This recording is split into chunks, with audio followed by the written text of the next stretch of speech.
Hello everyone, मेरा नाम है अमनप्रीत सिंह चड्ढा और आप मेरे को देख रहे हैं केजीएस इंजीनियर्स एजे यूट्यूब चैनल पर। बच्चों, आपने हाल ही में सीबीटी 1 एग्जाम दिया आरआरबी जेई का। अब आप में से कुछ स्टूडेंट्स का वो एग्जाम अच्छा हुआ होगा और अब आप सीबीटी 2 की तैयारी में लग गए होंगे। देखिए, किसी भी एग्जाम को अगर आपको क्लियर करना है तो सबसे पहले ये पता करना बहुत जरूरी है कि उस पर्टिकुलर एग्जाम के किन सब्जेक्ट्स की इंपॉर्टेंस ज्यादा है। देखिए, हमेशा से मैं एक चीज बोलता हूं कि कॉम्पिटेटिव एग्जाम्स को क्लियर करना है तो आपको दो तरीके के ही सब्जेक्ट पढ़ने हैं, important and more important. There is nothing like less important.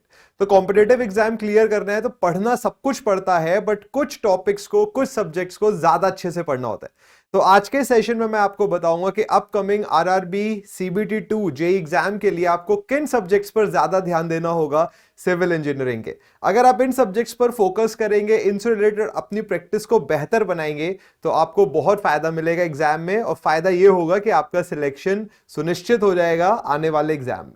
तो बच्चों, आज हम एक छोटा सा डिस्कशन करेंगे सब्जेक्ट मार्क्स ओवरव्यू पे आरआरबी जेई सीबीटी 2 के लिए। तो देखिए, सबसे पहले बच्चे एक टेबल में आपको दिखाऊंगा, उस टेबल से आपको यह पता चलेगा कि किस सब्जेक्ट पर हमें ज्यादा ध्यान देना है।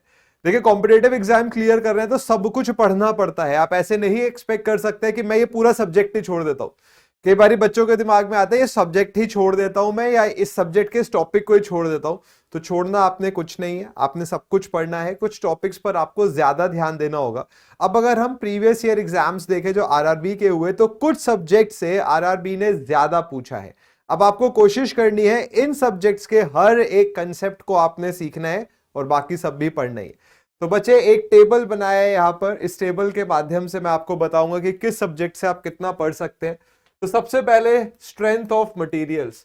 बच्चे, प्रीवियस ईयर एग्जाम्स की बात करें तो 7 to 8 मार्क्स आया है। आपको ये बात पता है कि 100 मार्क्स का टैग आएगा सीबीटी 2 में, ठीक है।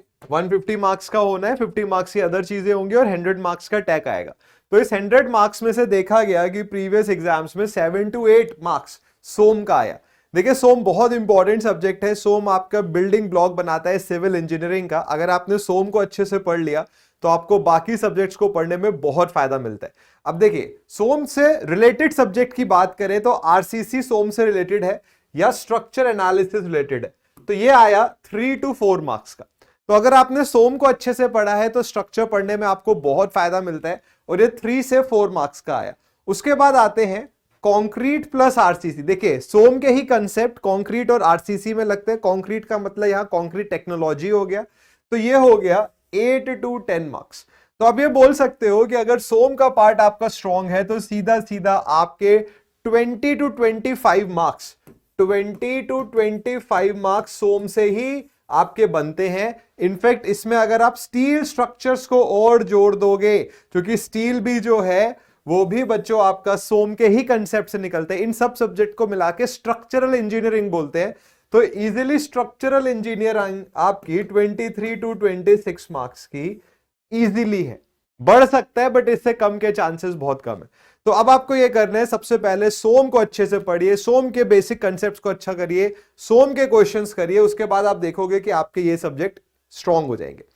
फिर हम आते हैं फ्लूइड मैकेनिक्स पे। सिविल और मैकेनिकल वालों के लिए बहुत इंपॉर्टेंट है।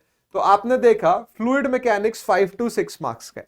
बच्चे, फ्लूइड मैकेनिक्स का कंसेप्ट हम ओपन चैनल फ्लो हाइड्रोलिक्स में यूज करते हैं, इरिगेशन इंजीनियरिंग में यूज करते हैं, हाइड्रोलॉजी में यूज करते हैं। तो यहां पर अगर हम देखें तो इरिगेशन इंजीनियरिंग आ गया 2 to 3 मार्क्स का, जिसमें बहुत इंपॉर्टेंट रोल होता है, ठीक है, इंजीनियरिंग। इसी में हाइड्रोलॉजी की बात अगर आप करो, हाइड्रोलॉजी में एस कर्व, ठीक है, रेनफॉल इंटेंसिटी, एवरीथिंग बहुत इंपॉर्टेंट है। और इसके बाद हाइड्रोलिक्स की अगर आप बात करो, हाइड्रोलिक्स को कई बार आप हो सकता है अपनी यूनिवर्सिटी में ओपन चैनल फ्लो नाम से पढ़ रहे हो। तो फ्लूइड मैकेनिक्स, हाइड्रोलॉजी, हाइड्रोलिक्स और इरिगेशन इंजीनियरिंग मिलाकर बच्चे इजीली आपका 18 to 20 मार्क्स को इन्फ्लुएंस करते हैं, ठीक है। तो अगेन फ्लूइड मैकेनिक्स बहुत इंपॉर्टेंट है, और फ्लूइड मैकेनिक्स के कंसेप्ट इन्वायरमेंटल इंजीनियरिंग में भी लगते हैं। अगर आपको याद हो, स्टोक्स लॉ होता है, वो फ्लूइड में भी लगता है, वो इन्वायरमेंट में भी लगता है, वो जियोटेक में भी लगता है। तो यहां पर इन्वायरमेंटल इंजीनियरिंग की अगर मैं बात करूं तो इन्वायरमेंटल इंजीनियरिंग में भी आपके फ्लूइड मैकेनिक्स के कंसेप्ट यूज होते हैं। इसके बाद बच्चों, सिविल इंजीनियर्स के लिए एक बहुत इंपॉर्टेंट सब्जेक्ट जियोटेक। कोई भी सिविल इंजीनियरिंग का कॉम्पिटिटिव एग्जाम आप उठा लो, बिना जियोटेक पढ़े आप एग्जाम क्लियर नहीं कर सकते। बिल्डिंग मटेरियल्स, देखिए बिल्डिंग मटेरियल्स की वेटेज जेईई एग्जाम्स में बहुत ज्यादा है, बट बिल्डिंग मटेरियल में ना थोड़ा याद करने का पार्ट भी होता है, जबकि geotech is more about conceptual studies. तो बच्चे बिल्डिंग मटेरियल कवर कर लेते हैं क्योंकि इसमें याद रखने हैं, टेस्ट हैं, बहुत सारी चीजें हो जाती हैं, बट जियोटेक में कंसेप्ट बहुत ज्यादा होता है। तो आप देखना बच्चे बिल्डिंग मटेरियल पढ़ लेते हैं, बट जियोटेक के कंसेप्ट्स पढ़ने में उन्हें बहुत दिक्कत आती है। तो मेक श्योर बच्चों आप जियोटेक अच्छे से पढ़ो, क्योंकि जियोटेक इजीली आपका 10% ऑफ द टेक होता है, पूरे टेक का 10% जियोटेक से आएगा। और बिल्डिंग मटेरियल्स के लिए भी यही बात बोली जाती है कि 10 to 15 मार्क्स आपका जो टेक्निकल है वो बीएम बिल्डिंग मटेरियल से आता है। किसी भी जेईई एग्जाम की अगर आप तैयारी कर रहे हैं तो बिल्डिंग मटेरियल तो आपको पढ़ना ही पढ़ना होगा। उसके बाद आप देख सकते हो एस्टिमेशन कॉस्टिंग से 5 to 6 मार्क्स, सर्वे से 3 से 4 मार्क्स, इंजीनियरिंग ड्राइंग से 5 to 6 मार्क्स। तो बच्चे ये भी इंपॉर्टेंट सब्जेक्ट है। सर्वे तो हम जानते ही हैं कि जेईई एस्पिरेंट्स का सर्वे सबसे इंपॉर्टेंट सब्जेक्ट माना जाता है। तो सर्वे और एस्टिमेशन एंड कॉस्टिंग, ठीक है। देखिए नंबर इससे ऊपर नीचे बिल्कुल हो सकते हैं, बट आप देखोगे कि हाँ, अगर आप प्रीवियस ईयर एग्जाम्स देखोगे सीबीटी 2 के, तो इसी परसेंटेज में मोस्टली टाइम पूछा गया। बट इसका मतलब ये बिल्कुल नहीं है कि हमेशा ऐसे पूछा जाएगा। कई बार क्या होता है कि एक सब्जेक्ट इसकी इंपॉर्टेंस हम बोलते हैं रिलेटिवली लो है, उससे ज्यादा आ जाता है। इसीलिए मैं बोल रहा हूं पढ़ना आपको सब कुछ पड़ेगा। आप सिर्फ ये सोच के कि हाँ पिछली बार इस सब्जेक्ट से इतना आया था तो इस बार मैं इतना पढ़ लूंगा या इतना नहीं पढ़ूंगा, तो वो स्ट्रेटेजी हर बार नहीं चलती है। तो ये आपके इंपॉर्टेंट सब्जेक्ट्स हैं और इनमें कुछ मोर इंपॉर्टेंट है। अब देखो जैसे पर्ट सीपीएम और हाईवे की बात करें तो पर्ट सीपीएम की वेटेज थोड़ी सी कम है, बट हाईवे में अगर हम ट्रांसपोर्टेशन और रेलवे को मिला के जोड़ दें तो 6 to 8 मार्क्स हो जाते हैं, ठीक है। तो हाईवे इंजीनियरिंग और रेलवे इंजीनियरिंग मिला के आप बोल सकते हो अराउंड 10 मार्क्स की आती है। तो अगेन इंपॉर्टेंट सब्जेक्ट है हाईवे एंड रेलवे। अब देखिए इसमें आ गया आपका environmental engineering which is 10 to 12 marks. तो बच्चे इस टेबल के माध्यम से आप ये देख सकते हो कि हर सब्जेक्ट की अपना एक रोल है। देखिए कई बार क्या होता है, जैसे मान लीजिए पर्ट सीपीएम है, बच्चे बोलते हैं पर्ट सीपीएम 1-2 नंबर का छोड़ देता हूं। पहली बात, जो सब्जेक्ट से कम पूछा जाता है ना उनके क्वेश्चंस बहुत आसान होते हैं। आप किसी भी कॉम्पिटेटिव एग्जाम में देखना है, जिस पर्टिकुलर सब्जेक्ट या टॉपिक से कम पूछा जाता है, जब उससे पूछा जाता है तो वो आसान है। मतलब ये 2 नंबर स्कोर करना आसान होता है। अब जियोटेक में ज्यादा क्वेश्चंस है तो हर क्वेश्चन आसान नहीं होगा, कुछ क्वेश्चन में बहुत दिमाग लगेगा।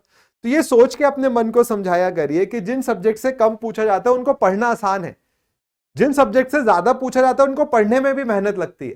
तो इस तरीके से आप हर सब्जेक्ट को कवर कर लोगे। जिसकी वेटेज ज्यादा है वो तो पढ़ना ही है, बट जिसकी वेटेज कम है उसका रिलेटिवली क्वेश्चन आसान आता है। तो अगर ये मानसिकता आप बना लोगे तो आपको बहुत फायदा मिलता है एग्जाम्स में।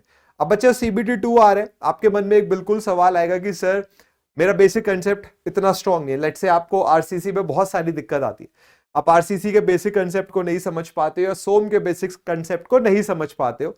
तो बच्चे इसका एक हम आपको बहुत अच्छा सॉल्यूशन बता रहे हैं। आप अभी के अभी केजीएस की ऐप या वेबसाइट पर जाइए और वहां पर आरआरबी को लेकर हमारा एक डेडिकेटेड बैच है सीबीटी 2 नाम से, ठीक है। क्योंकि सीबीटी 1 तो हो चुका है, उसकी तो जरूरत अब आपको है नहीं, सीबीटी 2। और उस बैच में आप एनरोल कर सकते हो and the price of the batch is very less, 499। The reason I mentioned price is कि बच्चों के दिमाग में आता है अरे सर ने सब कुछ बता के पैसे की बात कर दी। तो बच्चे बहुत कम प्राइस है, इतने के तो अब रिचार्ज भी नहीं आते। अगर आप 3 महीने का रिचार्ज कराओगे ना किसी भी कंपनी का तो इससे कई गुना ज्यादा ही है। 1 महीने का रिचार्ज में खास 300 350 हो गया। और यहाँ पे आपको एंटायर टेक पढ़ाया जा रहा है, ठीक है, एंटायर टेक।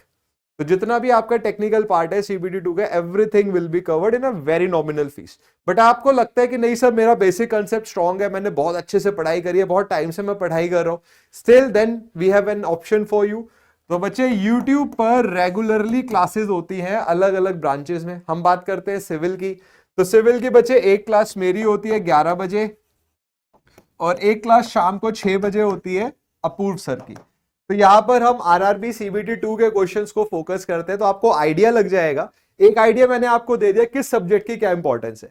एक आइडिया आपको इन सेशंस में आके ये पता चल जाएगा कि किस तरीके के क्वेश्चंस आते हैं और कितनी प्रैक्टिस की जरूरत है। तो इन दोनों चीजों को आप फॉलो करिए। आपको हर तरीके की चीज बता दिया कि अगर पढ़ना है तो बैच है, पढ़ चुके हैं, न्यूमेरिकल प्रैक्टिस करनी है तो यहाँ पर ये वाला बैच है, मतलब यूट्यूब क्लासेस है, और किस सब्जेक्ट पे कितना ध्यान देना है वो भी दे दिया है। बट बच्चे एक चीज मैं आपको बोलूंगा, एग्जाम से पहले मेक श्योर कि आप फुल लेंथ टेस्ट दें। जितने ज्यादा फुल लेंथ टेस्ट आप देंगे, आप साइकोलॉजिकल प्रेशर को उतना सह पाएंगे और उतना फायदा होगा आपको एग्जामिनेशन हॉल में।